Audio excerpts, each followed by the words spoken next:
How many times have you started doubting yourself because other people doubted you first? Stop for a moment and think about this. How many dreams have you abandoned because someone said you couldn't do it? How many times have you failed to take an important step because you listened more to other people's opinions than to what God was putting in your heart?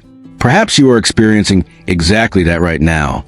Perhaps you are trying to move forward, fighting to maintain your faith. But every day you encounter doubtful glances, discouraging words, or even the silence of those who should believe in you. And the truth is, it hurts. It hurts more than many imagine. Joseph knew this pain. He had a dream so big it seemed impossible. But no one believed him. His own brothers mocked him. Those who should have supported him were the first to reject him. They looked at Joseph and couldn't see what God was seeing. They called his dreams madness. They laughed at him. They despised what God had placed in his heart. And a short time later, Joseph wasn't experiencing a great victory. He was in prison. But there's a detail in this story that almost no one notices. The greatest danger that Jose faced was not prison. It wasn't the brothers. It wasn't slavery. It wasn't an injustice. The greatest danger was something else. It was about beginning to believe about yourself what other people believed. Because that's exactly how many dreams die. Not when someone rejects us. Not when someone criticizes us. But when we begin to see ourselves through the eyes of those who cannot see what God is doing. Perhaps you've already experienced this. First, someone doubts you. Then you start to doubt yourself. And without realizing it, insecurity grows. Confidence diminishes. Courage disappears.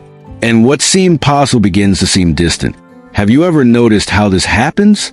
When we are met with disbelief, we feel an almost automatic need to prove our worth. We want to convince people. We want to explain our plans. We want to show them they are wrong. But there is a mistake that destroys many dreams before they even have a chance to grow. The quest for approval.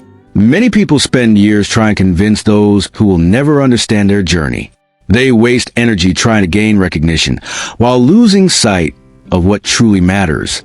Joseph never managed to convince his brothers. They continued to misunderstand what God was doing. But that didn't stop God's plan from continuing to move forward. Because the truth is this: people's opinions have never had the authority to override what God has ordained. Not everything that God does needs to be immediately understood by others. In reality, some of the biggest transformations happen behind the scenes. While people only see the present, God already sees destiny. While people focus on your limitations, God sees your potential. While people see the current situation, God sees what is being built along the way. And when we look at Joseph's life, we realize this in a striking way. He was rejected. He was sold into slavery. He was ripped from the reality he knew.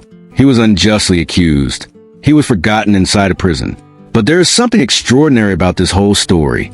Despite all of this, God never abandoned Joseph. The circumstances suggested one thing. The presence of God spoke otherwise. Perhaps someone needs to hear this today. The fact that your situation seems confusing doesn't mean God has left the picture. The fact that you don't see answers doesn't mean God has stopped working. The fact that no one recognizes your struggle doesn't mean it's being ignored by heaven. Because one of the greatest lessons of faith is understanding that silence does not mean absence. While Joseph was imprisoned, it seemed as if nothing was happening. No doors would open. No opportunities were appearing. No recognition was forthcoming. But God continued to work. Jose couldn't see what was happening behind the scenes. I couldn't see the connections being formed. I couldn't see the circumstances aligning. I couldn't see the opportunities approaching. And perhaps that's exactly how you feel right now. You pray, you wait, you keep trying, but it seems like nothing changes. And when nothing changes, a dangerous question arises. Has God forgotten me? But the story of Joseph answers that question in a powerful way. No, God had not forgotten him. God was preparing something that Joseph could not yet understand. And this leads us to a truth that can completely change the way you interpret your life. Not every closed door represents rejection. Some closed doors represent direction. Think about it for a moment. If certain things had happened the way Joseph wanted, he would never have reached the purpose God was preparing for him. What seemed like a delay turned into preparation. What seemed like a loss turned into a positive positioning. What seemed like a disruption turned into growth. Perhaps you are calling what God is using as guidance rejection. Perhaps you are calling what God is using as preparation a delay. Perhaps you are calling failure what God is using to strengthen your character. Because before the promotion came the legal process. Before influence came maturity. Before honor came preparation. We live in a generation that values quick results. But God often works in a different way. First, he strengthens the roots. Then it reveals the results. And it is precisely during periods of invisibility that many of the most important changes occur. No one sees the roots growing. But without deep roots, there are no lasting fruits. Now allow me to ask a sincere question. Are you trying to obey God or impress people? Because there is a huge difference between those two things. When the opinions of others become more important than God's guidance, we end up living prisoners of fear. Fear of making mistakes. Fear of being judged. Fear of disappointing someone. But Joseph continued walking even without applause. He remained loyal even without recognition. He continued to believe even when there was no visible evidence that anything was changing. And then came the day when everything changed. But understand something important. The change didn't happen because Jose gave up. It didn't happen because he abandoned his faith. It didn't happen because he chose to take the easy way out. The change happened because he remained faithful throughout the process. And perhaps that's the message you needed to hear today. People may not believe you. They may not understand your journey. They may not see what God has placed in their hearts. But that doesn't mean God has stopped acting. Now I want to leave you with a question to reflect on.